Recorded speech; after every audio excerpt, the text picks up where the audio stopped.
Do you prefer the stuffed monster or the lefty with crazy in-zone swing miss? That is the question that teams picking inside the top 10 of this year's Major League Baseball draft are asking themselves if they're looking for a starting pitcher. It's between Chase Burns of Wake Forest and Hagen Smith of Arkansas. Let's dig into their pitch data and determine who should be selected first. Chase Burns is a righty from Wake Forest. He's 6'3", 210 pounds. He threw 100 innings this season with a sub-3 ERA and 191 strikeouts. Yes, 191 in 100 innings pitched. Absolutely insane stuff. He has a fastball, slider, curveball, and changeup. When you split by handedness of hitter that he's facing, this is what you get in terms of usage. 4 pitches, 10% or more to lefties, and about 90% fastball slider to righties.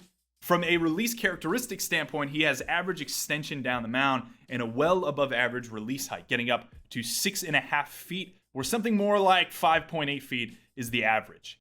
From a pitch shapes perspective, let's start with his fastball. The pitch averaged 97, 98 miles per hour with 20 inches of vertical break and 4 inches of arm side movement. That's more carry or backspin and less arm side movement than the average four-seamer in Major League Baseball. The comp right now on this pitch is something like Taj Bradley, Dylan Cease, or Tristan McKenzie. I will caution though, much of the shape data in this video might be slightly inflated. This is due to the NCAA baseball acting a bit like the minor league baseball from my understanding and talking to people in different organizations. It creates more spin-induced movement on a variety of pitches than a major league ball. So if you were to look at all of D1 data, much of it ends up looking a bit better than I think it will settle out to if these guys got into major league orgs and started using major league balls. If Burns, for example, is more 18 inches of vertical break on his fastball or a little above that instead of 20 inches, I wouldn't be too stunned. The pitch is still really good. Stuff models would likely have it around plus, regardless of that specific amount of carry the pitch has. He had a 37% swing miss rate on the four seam, which is stellar. Obviously, that'll come down against better hitters. The major league average is 22%, but it should sit above average. The central knock on his profile relates to this fastball. He allowed a 700 plus slug on the pitch to lefties, and versus righties, it was much more tolerable. A lot of this damage came over the middle of the plate with centralized catcher targets. He's a pretty aggressive pitcher in the zone. He challenged lefties a lot, and the pitch didn't really survive. I actually like this approach overall because his stuff is great, but I think there's a pretty clear chance to play around with either fastball location to lefties or some kind of harder cutter to help him out. Logan Gilbert's a bit of a different pitcher than Burns, but he did something similar this offseason, adding a hard cutter to take away some of his four-seam usage, and it's worked wonders. Burns' control is pretty good because he gets a lot of things around the zone, but I'd argue his finite command is probably below average, similar in a way to Gilbert. So that's why a cutter is a possibility. Subtle tweaks to location or targets would probably not benefit him a ton. I think it's more a matter of optimizing what he can do in the zone, which he seems to have a propensity to get into. Burns' slider is also plus. The pitch is 87 miles per hour with negative 1 inches of vertical break and 8 inches of sweep on average. The comp here is something like Corbin Burns' slider from a higher slot. There's not a ton of guys getting lateral movement above 6 to 7 inches with plus slider velo from this high of a slot, so it's a bit unique in that respect. The spin is up to 2,700 RPMs as well. It chewed up hitters in D1 to the tune of a 64% swing miss rate. Among some of the best draft college pitchers, it's one of the best individual swing miss pitches that I have. It is absolutely filthy. There's some blending of this pitch with his curveball, which is basically a more vertical version of the slider down about 5 miles per hour. He threw the curve more to lefties than righties, which makes sense. It was 82 miles per hour with negative 7 inches vertical break and 8 inches of sweep. This should grade out around an average curveball. It's another pitch where I wonder if an MLB org tries to change and give him something with more raw total movement, maybe a more traditional curveball in that same 80 to 82 mile per hour range. The last pitch he throws against lefties again mostly is a changeup. This is a wacky pitch because he's able to separate it a ton from his fastball. It's 90 miles per hour with 10.5 inches vertical break and 15 inches arm side movement.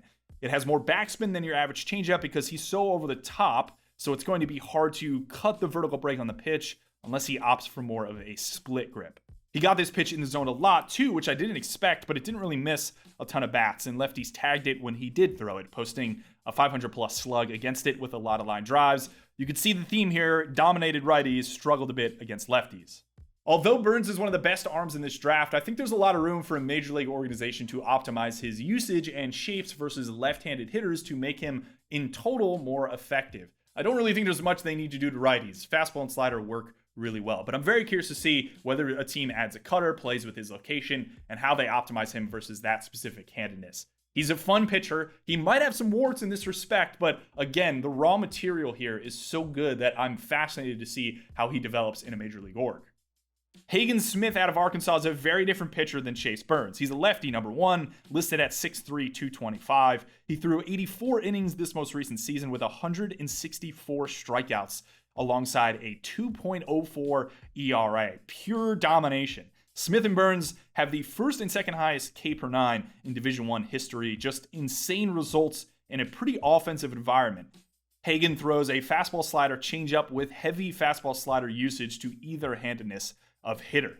His release characteristics don't really jump out in any way, but he is a left-handed pitcher, so I'm always wondering what we're missing in guys who have non-outlier shapes and release traits, but get outlier results. It's 6.3 feet of extension alongside 5.6 on his release height for his fastball. That's right around average extension with a slightly below average release height. Smith is more of a low slot guy than Burns, who is pretty over the top.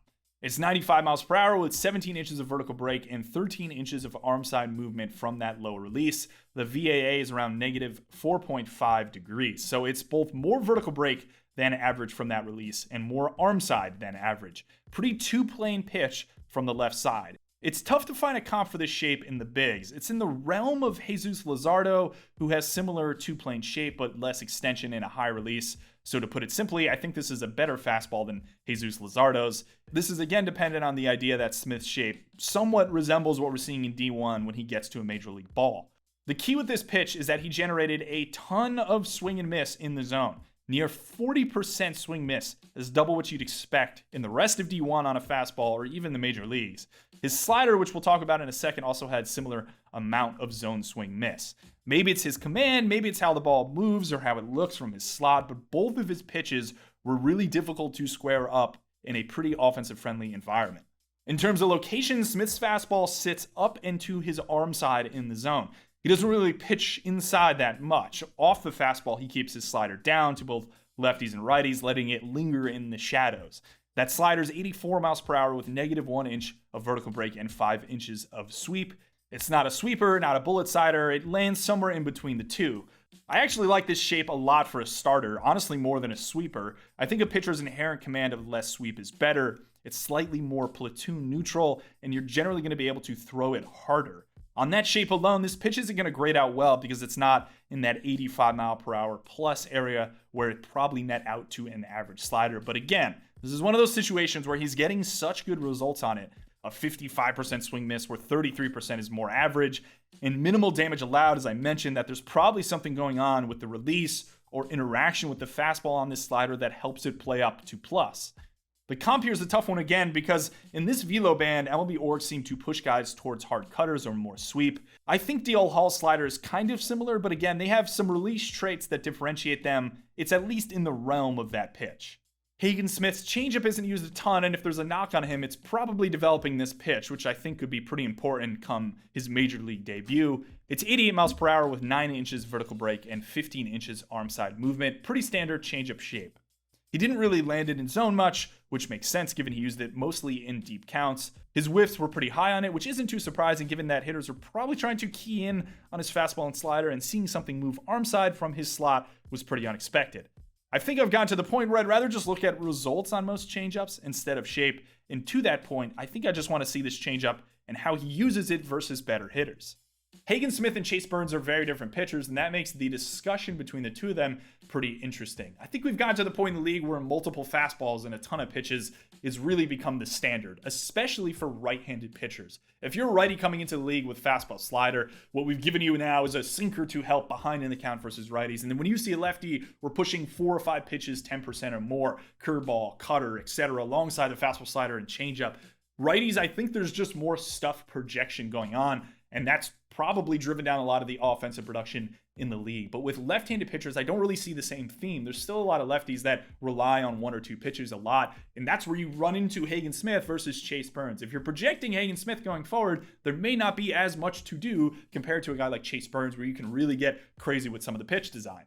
If Smith's fastball slider continued to dominate, I think his development actions are basically getting the changeup usage to a point where it's 15-20% and more integrated into his mix. And then over time, maybe he can play with his sinker if he's having trouble with good left-handed hitters, kind of like how we've seen Justin Steele evolve in his career with the Cubs. Maybe you could squint and see a cutter here to righties for Smith, but again, I think it's probably more important to increase the current slider velocity, and at that point, you're probably not going to need a cutter. Now it's verdict time. Who would you take if you're sitting at 3 or 4 as the Colorado Rockies or the Oakland Athletics? You want a starting pitcher. Chase Burns and Hagen Smith are still on the board. 1A and 1B for me here. I think this is really close. I dug into this more on my Substack, which I'll link to in the details of this video. I'm going Chase Burns, and there's a couple reasons here. I think the fundamental reason is that the clay you have here that you could mold into a true starting pitcher with Burns is more elaborate. The shapes he has right now are really good. I'm pretty confident anything he adds to his mix is going to be thrown hard and have decent movement. And as a result of that, I think he'll be able to figure out the left-handed hitter problems. You could add a cutter. You could throw in a sinker. He already separates really well in a changeup, differentiate the curveball more. There's a lot to do here, and the raw materials are really, really fun. So even if he's not a polished pitcher and had issues with lefties, there's more to do, and I think the projection is greater than when you look at a guy like Hagen Smith, who is relying a bit more on the in-zone swing miss. So there's more traits here that I think are perhaps anecdotal from a visual standpoint in terms of what he does and how he moves that allows his stuff to play up. It's a bet on that versus a bet on what we're pretty confident are going to be above average to plus pitches in the major leagues, and then it's a matter of optimizing things. If you're the Rockies, I get this calculus might be slightly different. You're in a stadium that's really going to mess up how shapes move. Everything with Burns is going to contract to the middle of the plate because he's a guy who excels on movement. So maybe you give him a sinker and a splitter, really lean on those two pitches that we've seen Cal Quantrill rely on that aren't as affected by altitude. So there's ideas here. I'm kind of taking the team equation out of this and just assuming that whoever gets Burns will be able to make these changes. So I'm evaluating these guys purely on their talent and what maybe an average org would do, as opposed to saying if this guy goes to the Rockies, he won't be as good, etc. So I'm making it team agnostic in that capacity. But I'm interested in your thoughts. This is a really fun debate. I think most people in the industry do have Burns ahead, but it's really close. I haven't seen too many Hagen Smith lovers, so if you are one and you like that guy, I want to hear more as to why. So drop it in the comments. As always, thanks for watching. Enjoy the draft. I will be on MLB Network's coverage at the side desk with Carlos Collazo, Melanie Newman. It's going to be a lot of fun. So if you are watching, throw on MLB Network and you'll see me on there. Take care.